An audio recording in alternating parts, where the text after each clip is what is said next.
நீங்க தப்பு பண்ணிட்டீங்க. இல்ல சார், நான் என்னுடைய கடமையை தான் செஞ்சேன். ஏதும்மா? ஒரு நல்ல நடிகை இண்டஸ்ட்ரி விட்டு அனுப்புறது உங்க கடமையா? நானா அவங்கள போ சொன்னேன்? 2 கேள்விதான் சார்.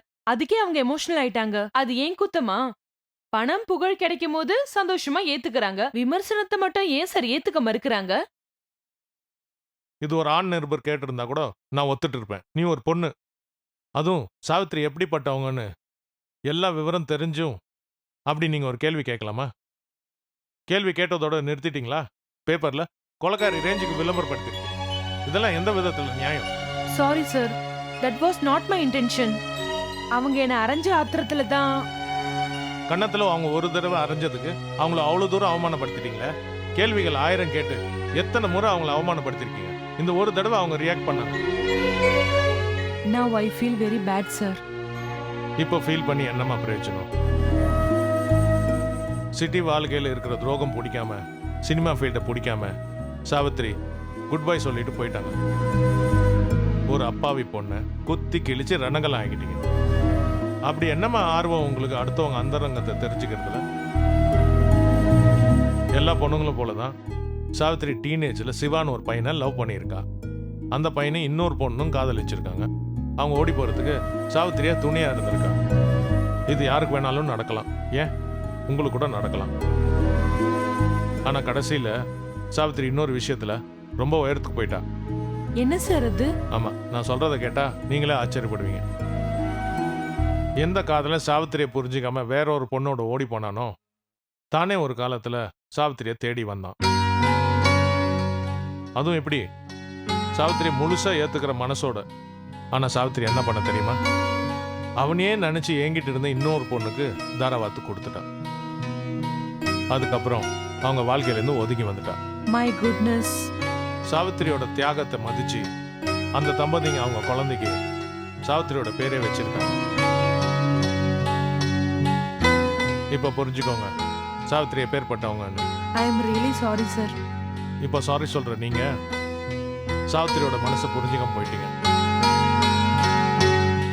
செய்யாத குற்றத்துக்கு பழி சுமக்கிற வழி இருக்கே, அது எவ்வளவு கொடுமையானது தெரியுமா? சாவித்திரி பழி சுமந்துட்டு போலீஸ் லாக்அப்ல 3 நாள் இருந்திருக்கா. அவ என்னமா துடிச்சிருப்பான்.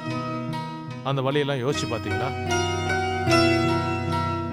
ஆனா நீங்க உங்க கேள்வியால தொலைச்சிருக்கீங்க. சாவித்திரி குற்றம் இல்லாதவன்னு அரசாங்கமே ஒத்துட்டு இருக்கு. ஆனா நம்ம மீடியா பீப்புள் அவளுக்கு இன்னும் விடுதலையே கொடுக்கல. நாமெல்லாம் மனுஷ ஜென்மமே இல்ல. Sorry sir. I am terribly sorry. மன்னிப்பு உங்ககிட்ட கேட்டா மட்டும் பத்தாது, சாவித்ரி கிட்டயும் கேட்கணும். அவங்க எங்க சார் இருக்காங்க? அவங்க சினிமா விட்டே போயிட்டாங்க. அவங்க இருக்கிற இடம் உங்களுக்கு தெரியும்ல? தெரியும் நீங்க நினைச்சுக்கலாம். அப்படின்னா உங்ககிட்ட ஒரே ஒரு கேள்வி சார். சாவித்திரிக்கு ஒரு மக இருக்காங்களாமே, அவங்க அச்சல சின்ன வயசு சாவித்திரி மாதிரியே இருப்பாங்களாமே, அது உண்மையா? எப்படி இந்த நியூஸ் எல்லாம் கேதர் பண்றீங்க? என்ன சார் பண்றது, வேகமான மார்க்கெட்ல பல பத்திரிகைகளோட போட்டி. நாங்க ஓடிதானே சார் ஆகணும். இப்போ உங்களுக்கு என்ன தெரியணும்? எதிர்காலத்துல சாவித்திரியோட மகளை நீங்களே அறிமுகப்படுத்த வேண்டிய சிச்சுவேஷன் வருமா வராதா? எதுக்கு? சாவித்திரி சம்மதிப்பாங்களான்னு சந்தேகம். ஏன்னா தொழில் ரீதியா மட்டும் இல்ல, குடும்ப ரீதியா கூட நிறைய எதிர்ப்பு இருக்கு. நீங்க இன்னும் என் கேள்விக்கு பதில் சொல்ல சார். உங்க கேள்விதான் என்ன? Simple sir. எதிர்காலத்துல சாவித்திரியோட மகளை நீங்களே அறிமுகப்படுத்த வேண்டிய சிச்சுவேஷன் வருமா வராதா? அம்மாவை அறிமுகம் படுத்தின நானே சாவித்திரிய பொண்ண அறிமுகம் செய்யணுமா?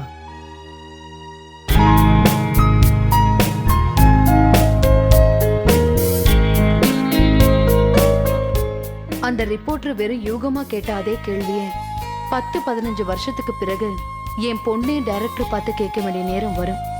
அது என் டைரக்டர் எதிர்பார்த்திருக்க மாட்டார்.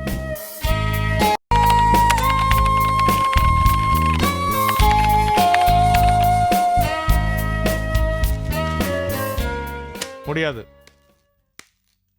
ஏன் முடியாது அங்கிள்? அந்த பல்ல தள்ளிக்கிட்டு பட்டிக்காடு மாதிரி இருந்த எங்க அம்மா சாவித்திரிய ஒரே படத்துல பேரும் புகழும் வாங்க வச்சிட்டீங்க. அப்படிப்பட்ட உங்களால இந்த ஜனனிய நடிகை இன்ட்ரோடியூஸ் பண்ணி வைக்க முடியாதா? முடியுமா முடியாதான்ற கேள்விக்கு இப்ப இடம் இல்லை. நீ இப்படி செட்டிக்கு வந்து என்ன பாக்குறது உங்க அம்மாக்கு தெரியுமா? அவங்க வாழற ஊர்லயே எங்கேயும் போக விடாத என் அம்மா சினிமால நடிக்கிறதுக்கு மட்டும் சம்மதிச்சிருவாங்களா என்ன? உனக்கு எதுக்கு இந்த வீண் ஆசை? இந்த சினிமா தர பணம் புகழ் எதுவுமே வேண்டான்னு உங்கள் அம்மா இந்த ஃபீல்டை விட்டு விலகி போயிட்டாங்க. சாவித்திரி என்றைக்குமே உன் ஆசைக்கு சம்மதிக்க மாட்டாங்க. தெரிஞ்சிருந்து ஏன் என்னை துரத்துற? காரணமா தான் உங்களை துரத்துறேன். நான் நானா இருக்கணும்னு ஆசைப்படுறதுனாலதான் உங்ககிட்ட சான்ஸ் கேட்டு வந்து நிக்கிறேன். இல்லனா இருக்கவே இருக்காரு அந்த ராஜமாணிக்கம் சார். என்ன வளர்ற ஜனனி? நான் ஒன்னும் வளரல. அந்த ராஜமாணிக்கம் சார் என்ன ஹீரோயினை இன்ட்ரோடியூஸ் பண்றேன்னு ப்ராமிஸ் பண்ணிருக்காரு. What nonsense are you talking? நீ எப்போ அவரை மீட் பண்ண? அது உங்களுக்கு தேவையில்லாத விஷயம். இப்போ நான் உங்ககிட்ட கேட்க போற கேள்வியே, என்ன நடிகையா இன்ட்ரோடியூஸ் பண்ண போறது? Ad film maker director Adithyan நீங்களா, இல்ல கமர்ஷியல் பிலிம் ஷோமேன் அந்த ராஜமாணிக்கமா? எல்லாத்தையும் யோசிச்சு தான் பேசுறியா? எல்லாத்தையும் யோசிச்சாச்சு. என்ன ஒரு சின்ன உறுத்தல்னா, டைரக்டர் ராஜமாணிக்கம் ஆஃபர்ல ஒரு சின்ன ப்ராப்ளம் இருக்கு. வாட்? அவர் என்ன ஜனனியா இன்ட்ரோடியூஸ் பண்ணாம எங்க அம்மா சாவித்திரியா இன்ட்ரோடியூஸ் பண்ணணும்னு பாக்குறாரு. What to you mean? அவங்க பாப்புலரா இளமையா இருக்கும் போதே எங்க அம்மா ஃபீல்டை விட்டு போயிட்டாங்க. அந்த பேரையும் புகழையும் மறுபடியும் என்கரேஜ் பண்ணணும்னு டைரக்டர் ராஜமாணிக்கம் நினைக்கிறாரு. யூ மீன் சாவித்திரியோட ரீஎன்ட்ரி? எக்ஸாக்ட்லி. நான் சம்மதிக்க மாட்டேன். எதுக்கு? என்ன ஹீரோயினை இன்ட்ரோடியூஸ் பண்றதுக்கா, இல்ல எங்க அம்மா சாவித்திரியா ரீஎன்ட்ரி கொடுக்கறதுக்கா? ரெண்டுக்கும் தான். நீ விஷயம் தெரியாம நெருப்போட விளையாடுற. நீங்க எல்லாம் நினைக்கிற மாதிரி உங்க அம்மா ஒன்னும் அந்த ரிப்போர்ட்டுக்காக பயந்து போகல. என்ன சொல்றீங்க அங்கிள்? உங்க அம்மாவால தான் ஜெயிலுக்கு போனதா நம்பிட்டு இருக்கிற அந்த சக்கரபாணி ஜெயில இருந்து தப்பிச்ச பிறகு உங்க அம்மாவை கொலை பண்ண ட்ரை பண்ணியிருக்கான். அதுல பயந்து போன சாவித்திரி தனக்காக இல்லைனாலும் கை குழந்தை உனக்காக அவங்ககிட்ட இருந்து தப்பிக்கிறதுக்கு தலைமுறை வாழ்க்கையை ஏற்றுக்கிட்டாங்க. அதுக்கு சாதகமாக தான் அந்த ரிப்போர்ட்டர் தகராறை யூஸ் பண்ணிக்கிட்டாங்க. இந்த உண்மையை என்னை தவிர வேற யாருக்கும் தெரியாது. வீண் மாம்பழம் மாட்டிக்காத. என்ன அங்கிள், ஒரு அயோகன் கிட்ட இருந்து தப்பிக்க வழி இல்லாம நாம ஒண்ணு கற்காலத்துல வாழல. போலீஸ் ஒரு ட்ரிக்கர் அழுத்தினா போதும், அடுத்த நிமிஷமா இந்த சக்கரபாணி காலி. உன்ன மாதிரி எல்லாத்தையும் ஈஸியா எடுத்துக்கிற வயசு எனக்கும் இல்ல, சாவித்திரிக்கும் இல்ல. அப்புறம் இதுக்கு என்ன அர்த்தம் அங்கிள்? நீங்க என்ன ஹீரோயினை இன்ட்ரோடியூஸ் பண்ண மாட்டீங்க? ஜனனி, நான் சொல்றத கேளு. தேங்க்யூ. இதுக்கு மேல எனக்கு இங்க வேலை இல்ல. ஜனனி, ஜனனி.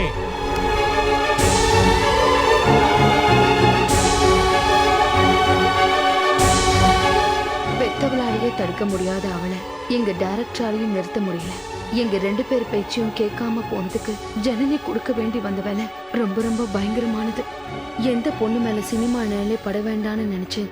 நான் சினிமா விட்டு விலகணும், அந்த பொண்ணுக்கு சினிமா ஆசை வரும்னு நான் கனவுலையும் நினைக்கல.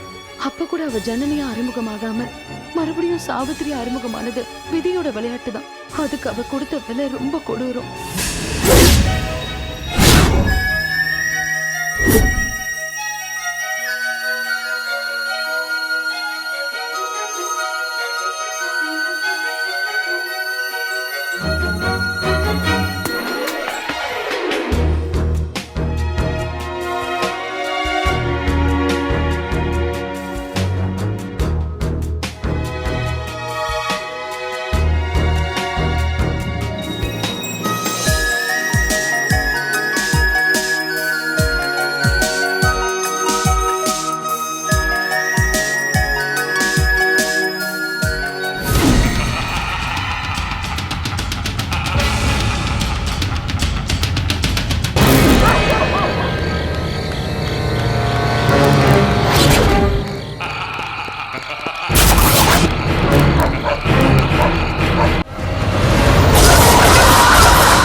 விசாரிக்கணும். போலீஸ் போறே. ஏய் ஏய்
உலகத்திலேயே எல்லாரும் நடிகர் நடிகைகளை அதிசயமா பார்ப்பாங்க, அதிர்ஷ்டசாலின்னு நினைப்பாங்க. ஏன்னா வாழும் போது தான் நடிக்கிறத, பேசுறத, சிரிக்கிறத தானே பார்த்து ரசிக்கிற பாக்கியம் அவங்களுக்கு மட்டும்தானே இருக்கு. ஆனா நான் இன்னும் ஒரு படி மேல போய் என் மரணத்தையே பார்த்துட்டேன். அப்ப நான் அதிர்ஷ்டசாலியா இல்ல அதிசய பிறவியா அந்த கடவுளை தான் கேட்கணும்.